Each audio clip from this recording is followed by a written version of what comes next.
Hello guys, कैसे हैं आप लोग। आशा अच्छे होंगे, आप लोगों की पढ़ाई अच्छी चल रही होगी। आप सब लोगों का एक बार फिर से आपके अपने ऑनलाइन प्लेटफॉर्म प्रयाग अकेडमी में बहुत बहुत स्वागत है। आप लोगों ने वैसे सुन लिया होगा भी और बहुत से लोगों को मालूम भी नहीं है।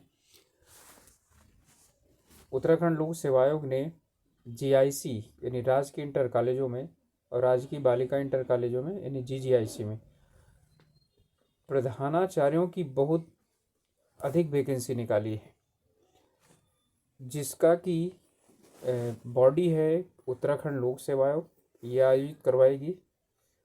और जो विज्ञापन है प्रधानाचार्य राजकीय इंटर कॉलेज, राजकीय बालिका इंटर कॉलेज विभागीय परीक्षा 2024 के नाम से जाना जाता है। 12 को यानी कि कल इसका नोटिफिकेशन आया है। 14 से एप्लीकेशन यानी कि ऑनलाइन अप्लाई शुरू हो जाएगा। तो 3 अप्रैल इसकी अंतिम तिथि यानी 14 मार्च से लेकर 3 अप्रैल तक, और उसी दिन तक फीस भी जमा करवाई जा सकती है। तो इसके लिए अब यानी कि समझ जाइए कि कितनी अच्छी वैकेंसी है। आगे बढ़े तो इससे पहले आप लोगों से रिक्वेस्ट है कि यदि आप चैनल में नए हैं अथवा चैनल को अभी तक सब्सक्राइब नहीं किए हैं तो प्लीज़ सब्सक्राइब कर लीजिए। अपने ग्रुप में शेयर भी कर सकते हैं। यहाँ पर कुल मिलाकर के कुछ चीज़ें हैं जो क्लियर करता चला जाऊँगा मैं। इन पदों के लिए केवल उत्तराखंड सरकार के अधीन राजकीय विद्यालयों में मौलिक रूप से नियुक्त विज्ञापन के बिंदु 5 में वर्णित अनिवार्य अर्हता सेवा दिनांक 1 जुलाई 2024 तक, यानी कि जो कुछ भी काउंट किया जाएगा वो 1 जुलाई 2024 तक काउंट किया जाएगा। डेट याद रख लीजिएगा। जैसे कि 10 वर्ष का या 2 वर्ष का जो एक्सपीरियंस है वो 1 जुलाई 2024 तक होना चाहिए। और साथ ही साथ जो प्रमाण पत्र वगैरह है वो पेनी प्राप्त किया जाना चाहिए। दोनों के लिए है, सामान्य यानी कि बालकों के लिए जहाँ पर या दोनों में कोई एजुकेशन है तो वहाँ पर दोनों महिला और पुरुष दोनों उसके लिए यानी हैं यानी कैपेबल। और जो महिला है वहाँ सिर्फ महिला ही उम्मीदवार यानी अभ्यर्थी फॉर्म भर सकते हैं। ठीक है, तो इसमें जो मुख्य रूप से है वो ये है कि न्यूनतम 50% अंकों के साथ स्नातकोत्तर एमए, एमएससी, एमकॉम और साथ में बीएड की भी उपाधि होना चाहिए। तो चलिए यानी कि और इसमें शुरुआत करते हैं कुछ और चीज़ें। इसमें अभ्यर्थियों का चयन लिखित परीक्षा एवं साक्षात्कार के द्वारा किया जाएगा। आगे इसका सब कुछ दिया हुआ है। और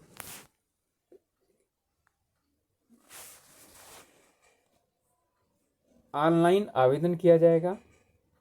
सभी चीज़ें जो प्रवेश पर यानी ये जो आवेदन पत्र है ऑनलाइन ही जाएगा और ऑनलाइन ही पेमेंट भी जमा करना पड़ेगा।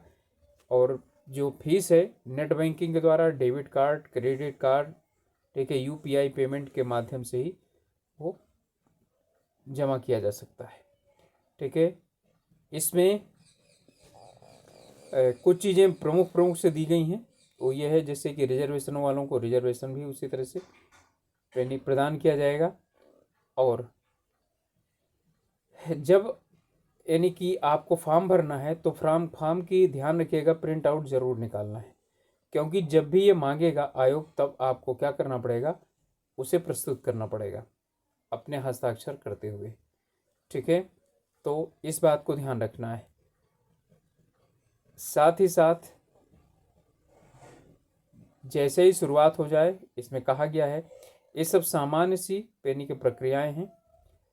चलिए, इसमें कुल जो संख्या है कितनी है, वो है 692। ठीक है, 692 में से जो आरक्षण है वो किस प्रकार से आरक्षण है, तो यहाँ पर यानी कि अलग अलग दिया गया है। जो सामान्य शाखा है यानी कि जिसमें महिला और पुरुष दोनों अप्लाई कर सकते हैं, उसके लिए कुल 600 पेनी सीटें हैं। और जो 66 सीटें हैं, ठीक है, वो किसके लिए हैं? बालिका इंटर कॉलेज के लिए, नहीं कि महिला शाखाओं के लिए।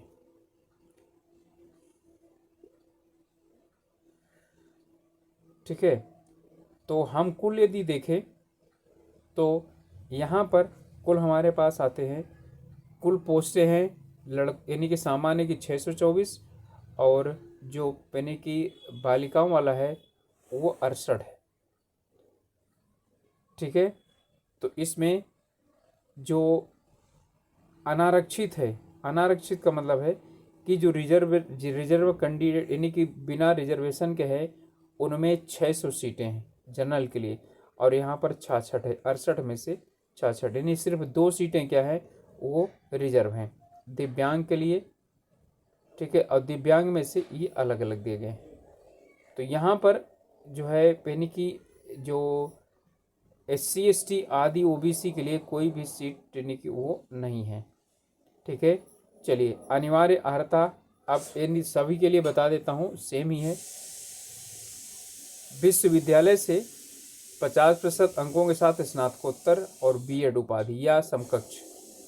और अब इसके बाद कुछ सेवा संबंधी योग्यताएं हैं, यानी कि एक्सपीरियंस जिसे आप लोग समझते हैं उसे। अब इसे ध्यान समझिएगा, बहुत से लोगों को इसमें कन्फ्यूजन है।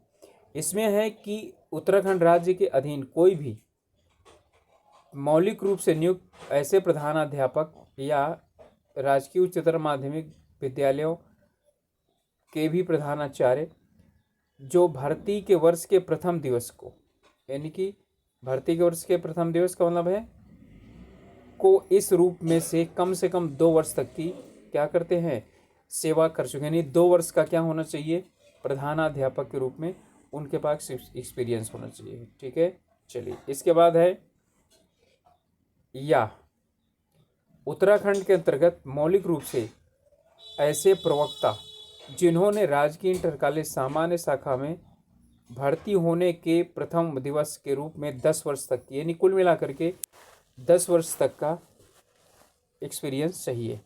ठीक है, इसके बाद तीसरा है कि ऐसा भी हो सकता है कुछ लोग प्रमोशन करके प्रवक्ता पर पहुंचे हों। तो उत्तराखंड के अधीन कार्यरत मौलिक रूप से नियुक्त ऐसे सहायक अध्यापक, यानी जो LT वाले हैं, वो जो प्रवक्ता के पद पर पदोन्नत हुए हैं, परंतु प्रवक्ता राजकीय इंटर कॉलेज के रूप में न्यूनतम 10 वर्ष की न्यूनतम सेवा पूर्ण कर चुके हैं। ठीक है, यानी 10 वर्ष की जो सेवा है वो चाहिए। ये नहीं है कि इसमें LT में यदि 20 वर्ष किए थे तो वो मांगी जाएगी, नहीं, LT का कुछ नहीं माना जाएगा, 10 वर्ष किसी न किसी रूप में होगा। ठीक है, चलिए इसके बाद महिलाओं के लिए भी यही है, ऐसा कुछ नहीं है कि महिलाओं के लिए कुछ अलग हो, बिल्कुल सेम है। इसके बाद यहाँ पर क्लियर दिया हुआ है, जो मैं पहले से बता चुका हूँ कि यहाँ पर आहारकारी सेवा के आधार पर प्रधानाचार्य राजकीय इंटर कॉलेज सामान्य शाखा, प्रधानाचार्य राजकीय बालिका इंटर कॉलेज महिला शाखा के पद के सापेक्ष क्या करना चाहिए, आवेदन करना चाहिए। और इसमें कह रहा है कि जो प्रमाण पत्र हैं उन्हें परिशिष्ट 8 में है, ठीक है, वहाँ हैं, उनके अनुसार उपलब्ध कराना होगा। यहाँ पर है कि अब आयु कितनी होना चाहिए, तो 1 जुलाई 2024 को कितनी होनी चाहिए, अधिकतम 50 वर्ष होनी चाहिए, यानी 50 वर्ष से अधिक नहीं होनी चाहिए, अर्थात 2 जुलाई 1974 के पहले व्यक्ति का जन्म नहीं हुआ होना चाहिए। चरित्र वगैरह के लिए तो वही है, वैवाहिक स्थिति में यानी कि महिला है तो सिर्फ एक पति होना चाहिए जीवित, और जो पुरुष है तो एक पत्नी जीवित होना चाहिए। आरक्षण में कह रहा है कि 50% पदों पर पदोन्नति हेतु सीमित विभागीय परीक्षा में सीधी भर्ती के समान कोई आरक्षण अनुमान्य नहीं है, यानी इसमें कोई रिजर्वेशन किसी प्रकार का नहीं है, सिर्फ उनका रिजर्वेशन है बस फिजिकल हैंडीकैप्ड का।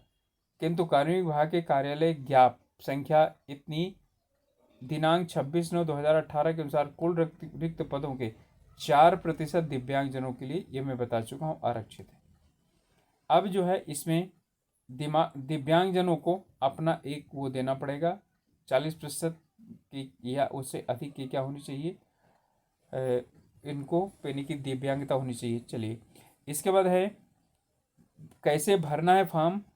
तो psc.uk.gov.in या ukpsc.net.in पर जा करके और जो कुछ भी है अप्लाई कर सकते हैं। और ये सभी अप्लाई जो है ना, लोगों को सब कुछ आता है। उसमें शुरुआत में आपको फॉर्म भर यानी फॉर्म में कोई चीज़ वो मांगेगा, general information, name, date of birth, email address, और उसके लिए साथ साथ फ़ोन नंबर, और फिर रजिस्ट्रेशन करेगा। ओटीपी और आपके ईमेल एड्रेस पर और आपके उसमें फ़ोन नंबर पर आ जाएगा। वही उसी से फिर यानी पासवर्ड आप बना चुके होंगे, रजिस्ट्रेशन नंबर आएगा, उसी से बार बार लॉगिन करते रहेंगे। जो जो भी कुछ पूछेगा उस सब कुछ क्या करना है, उसमें आपको भरना है और अपलोड करना है। ठीक है, फ़ोटो, सिग्नेचर, इनको आपको अपलोड करना है। और जो है इसमें फ़ोटो और सिग्नेचर जब अपलोड हो जाएगा तो वहाँ पर डिक्लेरेशन में क्लिक करेंगे और फिर वो अपने आप ले लेगा। ठीक है, फाइनल सबमिशन करने के बाद एक बार सब कुछ चेक कीजिएगा, उसके बाद अप्लाई कीजिएगा। ठीक है, और किसी भी तरह की समस्या हो तो वहाँ पर ukpsc@gmail.com ईमेल है, वहाँ पर आप यानी कि वो कर सकते हैं। इसके बाद जो है यानी कि आपका मोबाइल नंबर, बाकी सभी चीज़ें यानी रजिस्ट्रेशन यदि एक बार हो जाएगा तो फिर मोबाइल नंबर एडिट नहीं कर सकते हैं। और कुछ चीज़ें जो है यानी कि आप उसमें बदल सकते हैं। चलिए, आवेदन शुल्क है 150 रुपये अनारक्षित के लिए। ठीक है, 150 रुपये। दिव्यांग के लिए कोई शुल्क नहीं है। और जो है 22 रुपये और इतना वो है, कुल मिलाकर के 172 रुपये 30 पैसे। इनको भी इसमें प्रोसेसिंग शुल्क देना पड़ेगा। लिखित परीक्षा के लिए यानी कि जो भी चीज़ें हैं आगे दी गई है जानकारी, 2 पेपर होंगे, उन पर हम मूल रूप से वहीं पर बात करते हैं जहाँ पर उनका दिया गया है। ठीक है, ये सब यानी कि सामान्य से जो वो हैं रूल्स हैं वो सब कुछ इसके अंतर्गत आ जाता है। ये गिरधारी सिंह रावत सचिव जी ने इसको जारी किया था। चलिए, अब यहाँ पर आया है परीक्षा योजना। अब किस प्रकार से आप यानी कि इसमें यहाँ पर सामान्य अध्ययन और भाषा कुशलता, इसके 120 प्रश्न होंगे, 2 घंटे में होगा। शैक्षिक नेतृत्व एवं प्रशासनिक यानी कि इसका होंगे 180 प्रश्न, यानी कुल मिलाकर के 300 प्रश्न होंगे, और ये 360 नंबर का होगा, और ये होंगे कुल 480 नंबर के। ठीक है, 480 नंबर हो गया। और इस बार 60 अंक जो है वो साक्षात्कार के होंगे, यानी कुल हो जाएगा हमारा 540 अंक का। ठीक है, तो 540 अंक का कुल होगा, इसी में सिलेक्शन होगा, इसी के आधार पर नेगेटिव मार्किंग होगी। ठीक है, और ये इंग्लिश में भी दिया है इसका। चलिए, अब यहाँ पर सिलेबस जो दिया है, सिलेबस अच्छी तरह से समझ लीजिए। और अब यहाँ है भाषा का भाग, 20 नंबर की हिंदी और 20 नंबर की अंग्रेजी। तो पहला 20 प्रश्न, अंग्रेजी के 20 अंक के, और ये सिलेबस दिया गया है, इनमें से होना चाहिए। 20 सामान्य हिंदी के, ये सब दिया गया है, इसी में से होना चाहिए। ठीक है, इस वेबसाइट में काफ़ी ज़्यादा पेनिक वो हैं, स्टडी मटेरियल पड़ा हुआ है, आप लोग हिंदी पे जा कर के और इस पे पढ़ भी सकते हैं, और समय समय पर इससे संबंधित अपलोड भी किया जाएगा। इसमें स्वर और व्यंजन वर्गों यानी वर्णों का वर्गीकरण, संज्ञा, सर्वनाम, व्याकरण विचार, तत्सम, तद्भव, प्रत्यय, उपसर्ग, समास, संधि, पर्यायवाची, विलोम शब्द, वाक्यांश के लेख शब्द, मुहावरे और लोकोक्तियाँ और विराम चिन्ह। ठीक है, ये हैं। इसके बाद आता है सामान्य ज्ञान। सामान्य ज्ञान 40 अंक का, और ये पूरा का पूरा करंट बेस्ड है, ध्यान दीजिएगा।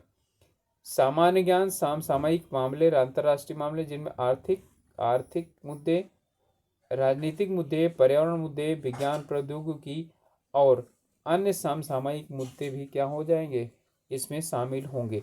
और ख़ास करके जिसमें उत्तराखंड की जो है यानी कि जानकारी हो, वो तो विशेषता इसमें आएगा ही। इसके बाद है रीजनिंग आएगी।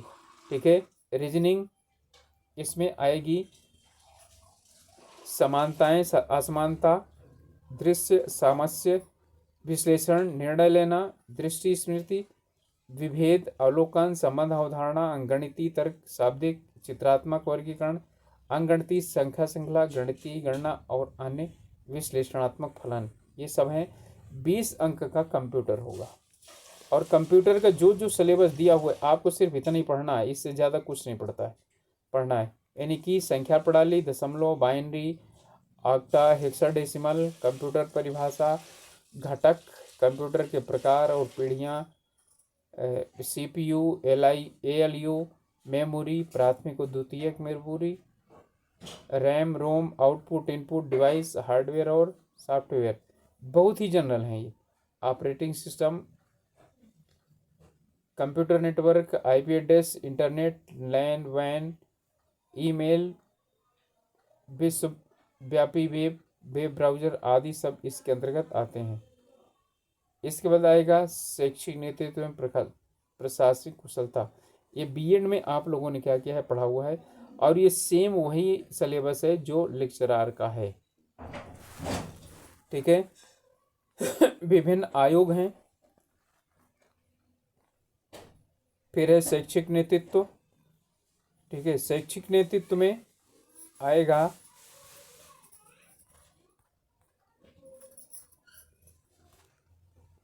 यानी शिक्षा से संबंधित जो नेतृत्व है वो शैक्षिक नेतृत्व के अंतर्गत आएगा। ठीक है, 20 अंक रहेंगे, यानी 20 प्रश्न इसी के होंगे। फिर नेतृत्व क्या होता है, नेतृत्व के प्रकार क्या होता है, शैक्षिक संस्था का प्रशासन, इसमें 30 नंबर के आएंगे। बहुत अच्छा है, इसमें अलग अलग बांट दिया है। विद्यालय, पाठ्यचर्या, सिद्धांत, ये सभी चीज़ें बीएड में पढ़े होंगे। शैक्षिक संस्थान में समावेशन, ये भी यानी समावेशी शिक्षा से संबंधित है ये, 20 अंक का। विद्यालय प्रशासन से 30 अंक का आएगा, क्योंकि प्रधानाचार्य बन रहे हैं तो उसे आने ही आना चाहिए। प्रशासन से मतलब क्या है, आवश्यकता क्या है, संगठन क्या है, ये सभी इसके अंतर्गत आएगा। शैक्षिक संसाधनों में यानी शैक्षिक संस्थानों में संसाधन प्रबंधन, कैसे संसाधनों का प्रबंधन करेंगे, इसमें से 20 नंबर का आएगा। शैक्षिक संसाधनों में वित्त प्रबंधन, यानी कि पैसे का कैसे प्रबंधन करेंगे है। ठीक है, अब जो है पेनी कि मैं आप लोगों को समझा देता हूँ। इनमें आप लोग किस किस पर अच्छी तरीके से क्या कर सकते हैं, ध्यान दे सकते हैं। जिनका इंग्लिश है, ठीक है, इंग्लिश नहीं समझ में आती है तो इंग्लिश में कुछ कुछ ही कर लीजिए, यानी कि इसमें कुछ कर लीजिए, कंप्रीहेंशन वाला कर लीजिए। ठीक है, टेंस कर लीजिए, और जो है एक्टिव वाइज पैसिव वाइज कर लीजिए, डायरेक्ट इनडायरेक्ट कर लीजिए, ये आराम से हो जाएगा। ये 20 अंक में 20 क्वेश्चन पूरे कर सकते हैं आप आराम से, हिंदी वाले में पूरा कर सकते हैं, 20 में 20 कर सकते हैं। यदि ऊपर से 10 से 15 कर लेंगे तो बहुत अच्छा होगा। ये 40 में से आपको पिछले 6 महीने से शुरुआत करने हैं करंट अफेयर, और करंट अफेयर सिर्फ पढ़ने हैं। जो जो दिया है राष्ट्रीय, अंतर्राष्ट्रीय, आर्थिक, राजनीतिक और पर्यावरणीय, विद्यालय और प्रौद्योगिकी, विज्ञान एवं प्रौद्योगिकी। इसके बाद इनको तो सबको पढ़ना है, और ये 20 में 20 आपके पूरे आएंगे। इनमें 20 में 20 पूरे के पूरे आएंगे, बहुत ही इजी हैं ये। इस बात है कंप्यूटर दक्षता, इसमें भी 15 से लेकर के 18 नंबर तक आराम से आपके आ सकते हैं, अभी से यदि तैयारी शुरू कर देंगे तो। फिर सेकंड पेपर में आपका आएगा जो यानी कि सेकंड पेपर में शैक्षिक नेतृत्व में प्रशासनिक कुशलता, आराम से आप लोग क्या कर सकते हैं, इन्हें लिख सकते हैं। ठीक है, यानी इन्हें सॉल्व कर सकते हैं। तो ठीक है, अब जो है आप लोगों से फिर एक रिक्वेस्ट है, अभी तक चैनल को सब्सक्राइब नहीं किया है तो प्लीज़ सब्सक्राइब कर लीजिए और अपने ग्रुप्स में ज़रूर शेयर कीजिए। ठीक है, आप ध्यान दीजिएगा, इसमें कुल जो यानी कि मार्क्स हैं, कुल जो नंबर है, जैसा मैंने बताया, आराम से आप कितने नंबर लाएंगे तो सिलेक्शन निश्चित हो जाएगा। 540 नंबर का है और ये 540 में, ठीक है, आपका यदि 400 तक आता है, 400 बहुत देनी मुश्किल नहीं है, ठीक है, इतने में सिलेक्शन हो जाना चाहिए। तो मिलेंगे अगले वीडियो में, और आप लोगों को कुछ स्टडी मटेरियल, ऐसी आप लोगों का रिस्पांस सही रहा तो स्टडी मटेरियल उपलब्ध करा दूंगा मैं, ठीक है। और आप लोग अपने तैयारी पर लग जाइए, और बहुत अच्छा चांस है प्रधानाचार्य बनने का, बहुत अच्छा चांस है ये, और इसे हाथ से मत जाने दीजिए। ओके, मिलेंगे अगले वीडियो में, तब तक के लिए आप लोग अपने ध्यान रखिए, पढ़ाई कीजिए। All the best.